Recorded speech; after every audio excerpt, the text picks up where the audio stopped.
For decades, Finland has maintained a policy of neutrality and non-bloc status, but after Russia's full-scale invasion of Ukraine, the proximity to the aggressor country forced it to reconsider its status. Finland, together with Sweden, applied for NATO membership. 2/3 of the member countries of the North Atlantic Alliance have already ratified the necessary protocols. Putin thought he could tear us apart. When it all started, he thought he could tear us apart, in my opinion, weaken our resolve. Instead, he gets exactly what he didn't want.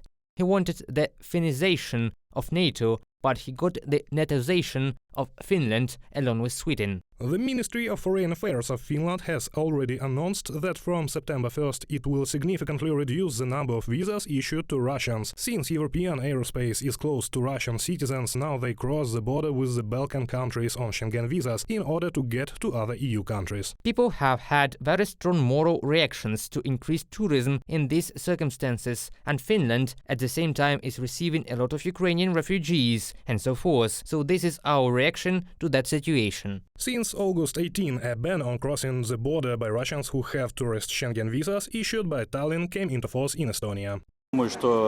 I think that human rights should not be violated, despite all the sins that happen, and people should move freely. Well, as the German Chancellor said, that is not the people. Whoever did all this is responsible. People don't have to answer. Very bad. We were very upset when we read this news. Because Europe is civilized, and we also consider ourselves civilized people. But the government's decision to close the Estonian border to tourists was explained by the Foreign Ministry as saying that Russian taxpayers visiting Europe are funding Russia's war in Ukraine.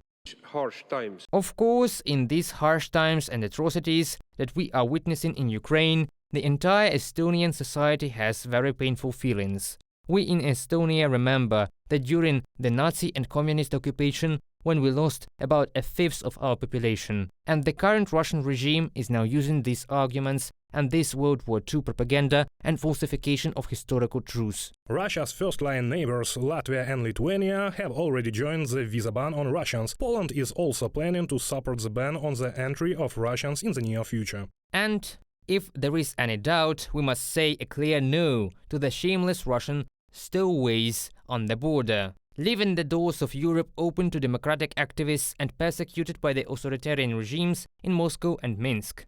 Gabrielius Landsbergis, Minister of Foreign Affairs of Lithuania, in an interview with Politico. More than 20 non-governmental organizations in Georgia also demanded to introduce a visa regime for Russians. Belarusians and Russians do not need visas to enter this country. Therefore, this is where they go most often. But Moscow can take advantage of this in order to send troops under the pretext of protecting citizens of Russia and taking control of more parts of Georgian territory. Reported by Serhiy Kulias, Natalia Husak, UATV News.